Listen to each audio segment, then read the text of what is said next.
24장과 이제 25장은 종말에 되어질 이제 현상에 대해서 예수님께서 제자들에게 이제 말씀하고 있는 내용입니다. 그 가운데 25장은 이제 믿는 사람들 구원 받으면서도 이제 그 믿는 사람들을 대상으로 말하는데, 오늘 13절까지는 열처녀의 비유, 그 다음에 이제 두 번째는 달란트 비유 나오죠. 달란트 비유. 1달란트, 2달란트, 5달란트 비유. 그 다음에 세 번째 문단인 이제 31절에서 마지막 46절 말씀까지에서는 양과 염소의 비유에 대해서 가르쳐 줍니다. 다 믿는 사람을 대상으로 하는 거예요. 믿는 사람을 대상으로. 열처녀가 다 믿는 사람이에요. 오늘 본문에. 근데 거기에서도 슬기로운 5처녀가 있고 어리석은 5처녀가 있어요. 우리가 믿음 생활하면서도 슬기롭게 하는 사람이 있고 어리석게 하는 사람이 있다는 것입니다. 또 여기 성경은 사실적으로 말하면 3절에 미련한 자들은 그랬어요. 미련한 자들은. 그리고 이제 두 번째에 보면은 주님께서 책망할 때 악하고 게으른 종아라고 더 심하게 말하고 있어요. 악하고 게으른 종아. 그 다음에 이제 마지막 부분에서는 그 오른 왼편에 있는 자들은 영원한 불못에 들어가라 이렇게 말하고 있습니다. 더 강도가 심해지고 있습니다. 그러니까 예수 믿는 것 자체로 구원받는 것에만 만족하지 말고 좀 더 발전적이고 좀 더 믿음을 성장시켜 나가라, 이런 말일 수도 있습니다. 자, 그럼 오늘 첫째 문단인 이제 1절에서 13절 말씀을 통하여서 따라서 해보겠습니다. 종말을 준비하자. 종말을 준비하자. 종말은 세 가지가 있어요. 개인적인 종말이 있어요. 개인적인 종말. 죽음이 끝나는 것이 개인적인 종말이에요. 개인적인 종말. 그 다음에는 뭐냐? 우주적인 종말이 있어요. 우주적인 종말. 나도 없고 이 세상의 모든 것이 사라지는 거예요.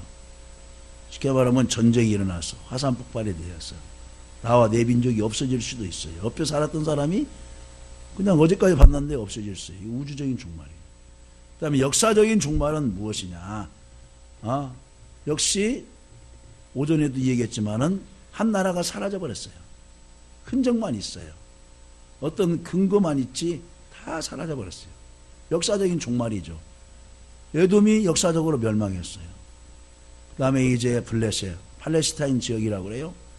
그 다음에 또 이제 그 아수르, 바벨론, 또 헬라, 로마, 페르시아, 역사적으로 다 종말이 되었잖아요.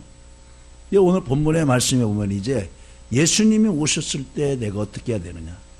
이것은 우주적인 종말이고 개인적인 종말을 말씀해 줄 수 있습니다. 예전에 큰 기근이나 지진 그리고 전쟁의 소문이 들릴 때마다 또 성도들 입에서 오르내리고 한 말이 있어요. 말세지말이다. 이제 예수님 오실 때가 더 가까워 왔다라고 이렇게 말을 하지요. 지금 요즘의 세상에서 그러잖아요. 또 전염병이 한무 돌면은, 지난번에는 이제 아프리카 지역에서, 나이베리아 지역에서 에볼라라고 하는 그 질병으로 말려봐서 4,000명 이상, 그때 공식 이제 숫자로만 그렇게 죽었어요. 근데 지금 통계가 이제 더 나와 있으면 보면 더 많이 있겠죠. 또 이런 이제 메르스라고 하는 그런 이제 질병들, 또 에이즈는 더 많이 죽어가고 있습니다. 우리나라에 지금 에이즈 환자가 10년 사이에 10,000명이 늘었어요. 10,000명이. 근데 정부에서는 숨기고 있죠. 본문은 이제 본장의 첫 번째 비유입니다. 천국은 마치 신랑을 맞이하는 열처녀와 같은데 신랑이 늦게 오므로 다 졸았다 그랬어요. 한밤중에 신랑이 오자 슬기로운 5처녀는 등을 켰는데 미련한 5처녀는 기름이 모자라 기름을 사러 간 사이에 잔치집 문이 닫혔다는 내용입니다. 자, 여기서 이제 잔치는, 신랑이 오신다는 그 잔치는 예수님의 재림을 의미하고 있습니다. 단지 그날과 그 시간은 모를 뿐입니다. 언젠가는 반드시 옵니다. 그러나 좀 이단들은 뭡니까? 언제 예수님이 재림했다, 또 어떤 사람에게 성령이 인쳤다. 하면서 이제 재림주로 왔다라고 하면서 거짓으로 미혹하지요. 그렇지 않습니다. 예. 그렇다면 슬기롭게 종말을 준비하는 성도는 어떻게 해야 되느냐 생각해 보면서 은혜를 나누고자 합니다. 할렐루야. 첫 번째, 여기서 나오는 신랑의 혼인은 주님의 재림을 의미합니다. 5절을 봅니다. 신랑이 더디움으로 다 졸며 잘세. 신랑이 반드시 옵니다. 예수님은 반드시 오게 되어 있습니다. 그리고 예수님께서 승천하실 때 내가 구름을 타고 간 대로 내가 다시 오리라 말씀하셨습니다. 예수님 당시 유대의 결혼 풍습은 신랑이 신부를 데려오는 것이었습니다. 그래서 이제 신랑이 친구들과 함께 신부집을 갑니다. 신부집을. 그래서 신랑과 함께 이제 친구들이 신부집으로 가서 이제 거기서 이제 유숙하면서 어느 때는 일주일을 잔치도 해요. 그 다음에 이제 끝나면은 이제 그 신부를 신랑 집으로 데려오지요. 이때 또 뭐냐면은 이제 이삭이 리브가를 데려올 때 그 집에서 이제 있을 때 더 있다가라고 하면서 그 이제 막 더 만류하면서 잡은 경우가 있잖아요. 그걸 상상하면 됩니다. 신부와 친구들은 마을 밖까지 마중을 나가서 등불을 켜고 신랑을 기다립니다. 새 신랑을. 밤에 신랑이 도착하면 몇 가지 의식을 진행하고 신부는 신랑 일행을 따라 신랑의 집으로 안내되고 며칠 동안 결혼잔치를 진행하게 됩니다. 이때 신부의 일행이 지니고 있는 등불은 결혼잔치에 초청된 일행이라는 것을 알 수가 있어요. 어느 국회의원 자녀들 결혼할 때, 어느 막 판검사 자녀들 결혼할 때는 그 초청장이 있어야만이 결혼 예식을 갈 수가 있어요. 예? 우리는 그냥 동네에서 아무개 누구 결혼한대야. 그래요? 어디요? 궁전예식장 몇 호요? 그래요. 나 가봐야겠네. 그래서 가면 누구나 다 환영하고 받잖아요. 근데 거기는 딱 명단하고 온 환영객하고 체크하면서 보내지 않는 것은 이제 왜냐하면 그 명단이 없으면 받질 않습니다. 지난번에 우리 주한 미국 대사 리버트 대사가 이제 국가 조창 기도회를 할 때 초청장을 받지 않는 뭐 어떤 사람이 거기에 이제 들어왔다가 리버트 대사 어떻게 했어요? 칼로 상해를 했잖아요. 그렇기 때문에 철두철미하게 초청한 사람만 이제 들어가게 되어 있는 것입니다. 이러한 결혼 풍습은 주님의 재림 모습과 비슷한 부분을 가지고 있습니다. 그래서 예수님은 결혼 풍습을 예로 우리에게 교훈하신 것입니다. 우리의 신랑 되신 주님은 천국의 영원한 집을 예비하고 신부인 성도들을 맞이하려고 준비하고 있습니다. 그들은 기다림의 대상이 있었습니다. 신부는. 그들의 목적은 동일한 것이었습니다. 그들이 기다리는 기다림의 대상도 똑같습니다. 신랑이라는 그들의 목적은 그들 모두의 동일하고도 간절한 바람이었습니다. 우리 성도는 모두 동일한 목적을 지니고 있어요. 신랑 예수님을 맞이하고 같이 영원한 천국에 들어가는 것입니다. 우리는 하나님의 영광과 그리스도의 재림 그리고 그리스도로 말미암는 구속이라는 간절한 바람을 소유하고 있습니다. 비록 조금은 부족해 보이고 또 조금은 약해 보이는 성도라 할지라도 소망은 다 같은 것입니다. 누가 여기서 믿다가 실족해서 천국 가지 않기를 원하는 사람이 누가 있겠어요? 다 목적이 똑같습니다. 따라서 동일한 목적으로 그리스도의 재림을 대망하며 준비하는 것입니다. 그런데요, 이 똑같이 열 처녀들이 똑같이 어떻게 했어요? 신랑의 그 잔치에 참석을 했어요. 근데 늦게 오니까, 더디 오니까 잠시 다 깜빡하고 잠이 들었어. 그동안에 등불에 기름이 이제 다 들어갔겠죠. 그런데 뭡니까? 넉넉히 준비하지 않는 신부 친구들은 불이 다 꺼지고 말았어요. 불이 다 꺼지고 말았어요. 이제 신랑이 도착을 했어요. 기름을 들어서 키우려고 하는데 기름이 없어요.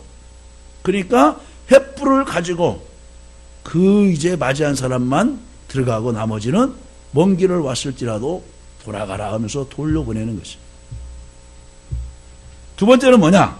항상 준비되는 신앙을 가져야 되는 것입니다. 자, 9절을 봅니다. 슬기 있는 자들이 대답하여 이르되 우리와 너희가 쓰기에 다 부족할까 하노니 차라리 파는 자들에게 가서 너희 쓸 것을 사라 하니 그랬죠. 슬기 있는 자는 넉넉히 준비를 했어요. 넉넉히 준비를 했어요. 예수님께서는 신랑을 기다리는 열처녀 비유를 통해서 재림을 기다리는 성도의 자세를 기록하고 있습니다. 또 교훈해 주고 있습니다. 열처녀 모두 신랑을 맞이하기 위해 똑같이 기다렸습니다. 슬기로운 다섯 처녀는 등과 여분의 기름을 넉넉히 준비하여 신랑을 기쁨으로 맞이하고 잔치에 참여했습니다. 하지만 미련한 다섯 처녀는 등만 준비하고 기름을 넉넉히 준비하지 못했기 때문에 그 기름이 다 소비된 후에는 참여하지를 못했어요. 여러분, 우리에게 주는 교훈이 있어요. 뭐냐? 지금은 은혜 받을 만한 때인 것입니다. 하나님은 수요밤에, 새벽예배, 오후예배, 낮예배 어느 때 오실는지 몰라요. 어느 때 응답을 주실지를 몰라요. 그러므로 슬기로운 성도는 항상 사모하면서 신랑 예수님이 올 것을 고대하면서 기대하면서 준비하는 것입니다. 지금은 구원의 문이 열려 있을 때입니다. 지금 누구나 그 문을 드나들 수 있습니다. 말씀을 듣고자 하면 언제든지 들을 수 있고 기도하고 싶을 때면 언제든지 와서 기도할 수도 있습니다. 그리스도를 영접하고 싶을 때면 언제든지 그리스도에게로 나아올 수 있습니다. 여러분, 북한이 평양제협운동을 통하여서 또한 선교사들이 먼저 북한에 들어가서 복음을 전했어요. 부흥운동을 통해서 평양시내가 성시화가 되어지고 믿는 사람들이 많이 교회에 밀려 들어왔습니다. 그럴 줄만 알았죠. 근데 분단된 지금 이제 70년이 지난 후에 그들은 자유롭게 성경을 펼쳐서 읽을 수 있습니까? 자유롭게 예배할 수 있습니까? 자유롭게 복음을 전할 수 있습니까? 이런 시대가 올 줄 어찌 그대들이 예상했겠습니까?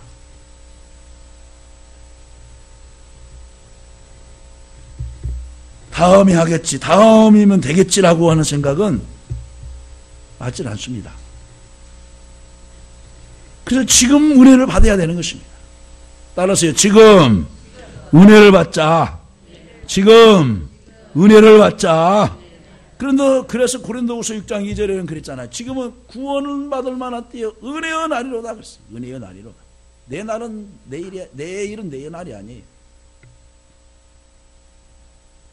그 다음에 두 번째는 뭐냐? 이제 어리석은 다섯 처녀는 문이 닫혀서 들어갈 수가 없었죠. 구원의 문이 닫힐 날이 반드시 온다는 것입니다. 그래서 찬송가 이제 521장의 2절에 보면은 구원의 문 열렸으니 주의 공로 힘입어 주저 말고 들어가서 생명길로 갑시다. 구원의 문 닫힌 후엔 들어가고 싶으나 한 번 닫힌 구원의 문 또 열려지지 않으리. 지금 구원의 문이 다 열려졌어요. 수고하고 무거운 짐재들아 다 내게로 오라. 내가 너희를 쉬게 하리라. 수성동 우리 지역만 해도 교회가 좌우로 얼마나 많습니까? 군산 시내에 한 530여 개의 교회 됩니다. 600교회는 아니에요. 과장해서 600교회다 뭐 10만 성도다 그러는데 10만 성도도 안 되고요. 그러나 사실은 교회는 많아요. 어느 교회 가든지 돼요. 이단과 사이비 종교 아닌 이상은. 그런데 들어가야 구원을 받지, 겉으로 먼저기 건물만 본다고 해서 구원을 받습니까? 방주에 들어간 노아의 식구들이 구원을 받았지 방주 밖에 있는 사람들은 구원을 못 받았어요. 지금은 구원의 때이지만 언제까지나 열려있지 않다는 것을 말씀해 줍니다. 그 문은 때가 되면 닫힐 수도 있습니다. 그때는 구원의 때가 아닙니다. 그때는 심판의 때입니다. 구원의 문이 닫히는 날 하나님께로 나아가는 길은 차단되고 구원으로 향하는 길에는 넘지 못할 절망의 벽이 생깁니다. 부자와 거지 나사로의 그 비유를 통해서도 알 수 있어요. 살아생전에 이 거지 나사로가 얼마나 저 부자에게 전도했을까요? 그 집 앞에서 음식물 쓰레기를 좀 얻어먹으면서 짬밥을 얻어먹으면서 그래도 예수 믿어야 돼요. 몸의 상처투성이에다가 아픈 곳을 개가 핥고 잠자리도 없어서 노숙자처럼 어느 처마 밑에 자고 있지만은 그 부자에게 복음을 전했어요. 야, 네 꼴깍성이가 뭐냐? 예수 믿는다는 사람이 그 모습 보면서 전도하냐? 그러면서 비아냥거리면서 야, 나는 예수 안 믿어도 야 이렇게 대골집에서 살고 말이지 30세 때 야 고기 반찬에 이렇게 먹을 것도 많다 야 종도 부리고 있다 야 너는 뭐냐 예수 믿으면서. 아마 그렇게 비아냥거리고 얼마나 정말 무시했을까요? 그런데요 똑같이 죽었어요. 그런데 거지 나사로는 아브라함 품에 안겼어요. 믿음의 조상 아브라함 품에 안겼어요. 구원받았어요. 그런데 부자는 지옥불에 들어가서 유황불에 밑에서 뜨거워서 제발 내 형제를 통해서 이곳에 오지 않게 해주시고 저 나사로를 보내서 내 입에다가 물 한 방울이라도 제발 좀 적셔 주시오라고 애걸복걸을 합니다. 그러니까 뭐랍니까? 너와 여기는 구렁이 있어서 건너갈 수도 없고 네가 또 여기도 올 수도 없다. 한 번 갈라섰으면은 한 번 이제 분리되었으면은 올 수 없다는 거예요. 구원받은 다 때가 있는 것입니다. 마치 구원의 때 노아의 방주문을 하나님께 닫혀버렸으면은 닫힌 후에는 들어갈 수 없었어요. 아무리 소리치고 나 우리 사촌이잖아 노아 나 사촌이잖아 나 몇 도의 손 8촌이잖아 나 옆집 살았잖아 자네 생일 때 내가 케이크도 사갖고 갔어 자네 아들 결혼할 때 내가 축의금도 갖고 갔어 인정 봐줘서 한번 문 좀 열어줘. 아무리 창문을 두드리고 한들 필요가 없는 거예요. 배는 떠났어요. 그 홍수의 사람들은 다 쓸려가 버리고 말았어요. 하나님이 기회를 주셨을 때 믿음의 기회를 주셨을 때 건강의 기회를 주셨을 때 봉사할 기회를 주셨을 때 감사함으로 받고 충성하시기를 간절히 바랍니다. 문이 닫힐 때가 있어요. 하려고 해도 육신의 말이 안 들을 때가 있어요. 세 번째는 한 번 닫힌 문은 열려지지 않습니다. 한 번 닫힌 문은 두 번 다시 열리지 않습니다. 여러분 6.25 때 피난 왔어. 조금 있다가 내 고향으로 가야지 라고 생각하고 고성부원에서 속초부원에서 자리 잡고 왔던 피난민들이 여러분 분단되어가 지금 마음대로 고향을 오갑니까? 못 오가요. 1천만 이상 가족들이 있어요. 그래서 해마다 나이 드시고 연료하신 분들이 다 세상을 떠나고 있어요. 한 번 천의 장막으로 닫히니까 가고 싶어도 못 가요. 그 문은 어느 누구도 열 수 없습니다. 문이 닫힌 후에는 그 문을 아무리 두드려도 소용이 없어요. 야 우리가 대하자. 그렇게 뭘 구조품을 갖다 주고 의료품을 갖다 주고 의약품을 갖다 주고 소를 갖다 주고 또 원조로 막 돈을 갖다 주고 해도 딱딱 닫힌 그들이 열립니까? 안 열지요.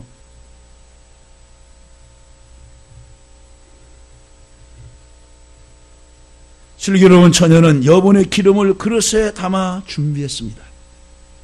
그러나 미련한 다섯 처녀는 등만 가지고 있었습니다. 예수 믿는다는 이름만 가지고 있었어요. 직분만 가지고 있었어요. 믿음의 역사, 사랑의 수고, 소망의 인내도 없어요.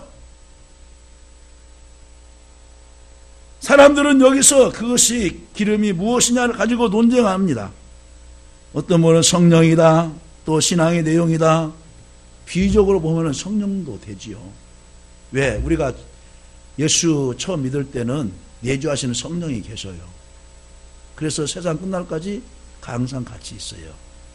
그런데 그 일반적인 은혜를 가지고 주의를 할 수 없어요. 그래서 예수님의 제자들도 성령 충만받기 위해서 마가 요한 다락방에서 열심히 기도한 거예요.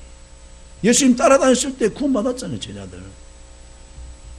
근데 오늘하고 말 못하고 기도 안 들리는 그 아버지가 아들을 데리고 왔는데도 기도해도 그 병자가 낫지 않는 거예요. 아무리 기도하고 했어도. 그러니까 그 아버지가 예수님께 묻는 거예요.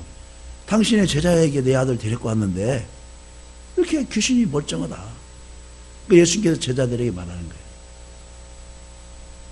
할 수 있거든 무슨 말이야. 믿는 자에게 넣지 못하리 없나이다. 그 아버지에게도 할 수 있거든 무슨 말이냐. 믿는 자에게 넣지 못하리 없나이다. 하니까 그 아버지가 저의 믿음 없는 것을 도와주세요라고 고백을 해요. 그러면서 제자들은 책망을 합니다. 기도 외에는 이러한 유가 나갈 수 없느니라. 너희들 나를 따라도 봤지만은 스스로 자발적으로 기도한 적이 있냐?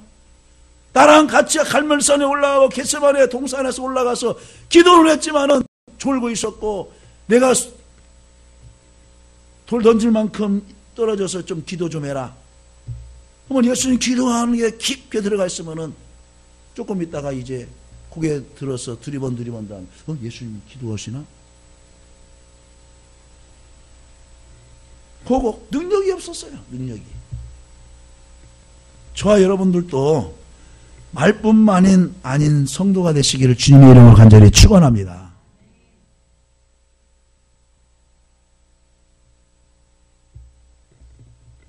비유의 초점은 깨어있으라 예비하라는 것입니다.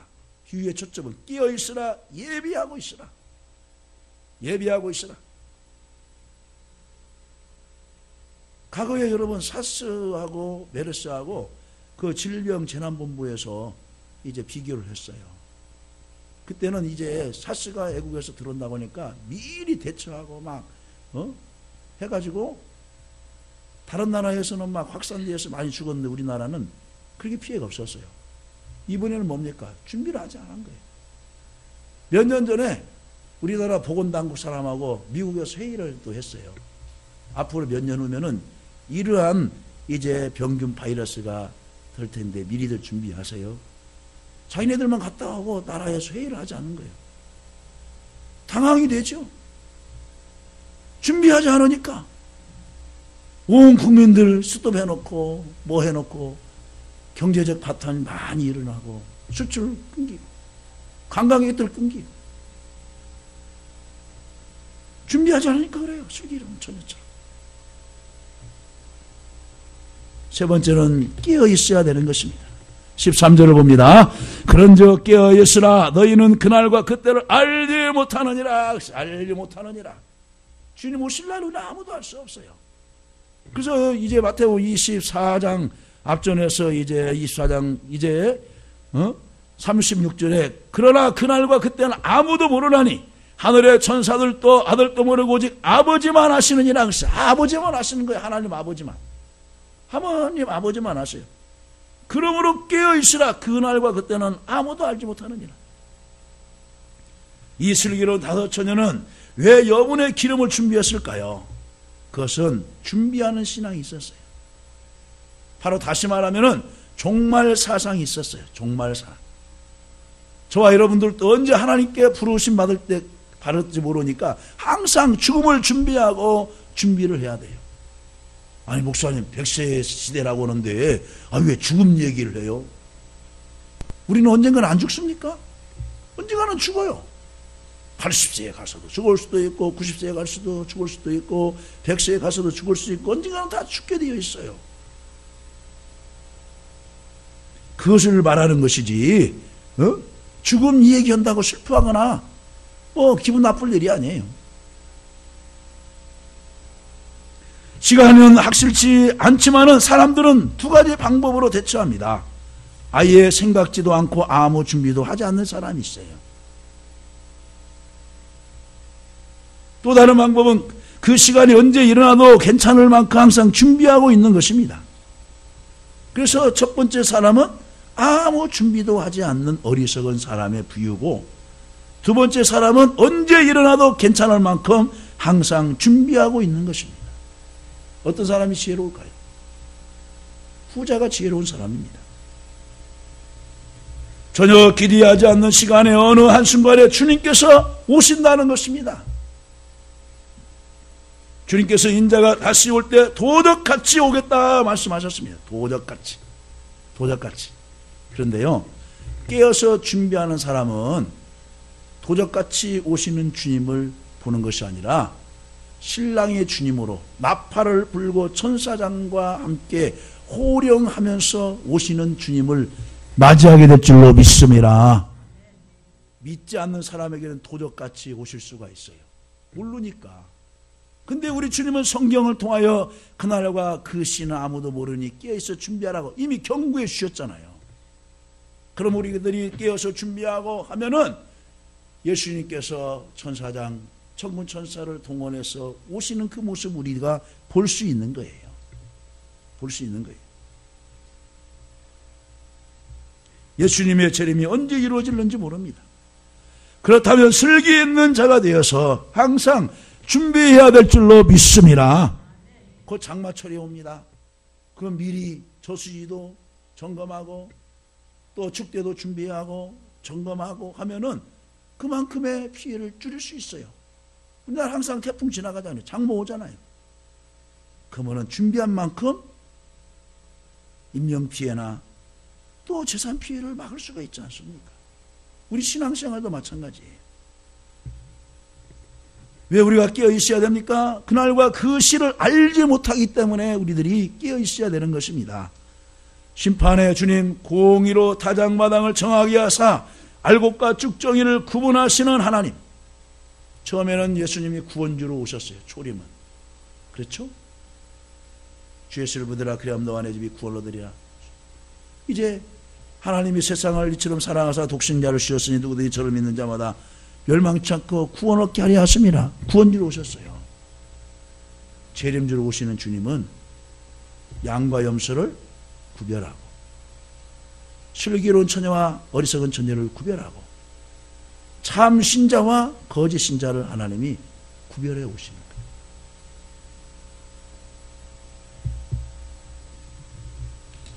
그러므로 우리는 깨어 있어야 되는 것입니다. 그리고 두 번 다시 없을 구원의 때를 놓치지 않도록 주의 재림을 사모하면서 늘 슬기로운 다섯 처녀처럼 준비하는 상태로 있어야 될 줄로 믿습니다. 그 다음에 두 번째는 뭐냐? 사망의 잠을 자지 않기 위해서 우리는 깨어 있어야 되는 것입니다. 신랑이 나올 때 잠들어 있음으로 해서 그를 맞이하지 못하는 신부는 불행한 신부입니다.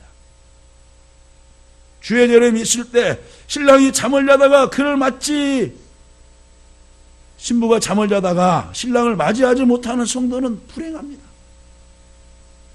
우리는 언제 오실지 모를 주님을 맞이하기 위해서 항상 깨어있기를 간절히 바랍니다. 베드로전서 4장 7절 말씀, 정신을 차리고 근신하여 깨어있어 기도하라. 정신을 차리고 근신하여 깨어있어 기도하라 그랬어요. 우리가 영적으로 잠들 때 이 사회는 어두워지게 되어 있습니다. 이 나라가 잠들 때 다른 나라는 더 앞서 나가게 되어 있습니다. 우리가 주변에서 일어나고 있는, 이 나라에서 일어나고 있는 영적인 분위기를 알지 못하고 무감각하게 있을 때에 20, 30년 지나서, 아니 가까운 5년 지나서 후회할 날이 오게 되어 있습니다.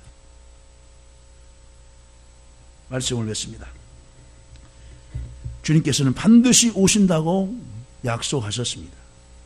우리 모두 슬기로운 자가 되어서 미리 준비하고 신랑 예수님을 맞이하시기를 주님의 이름으로 간절히 축원합니다.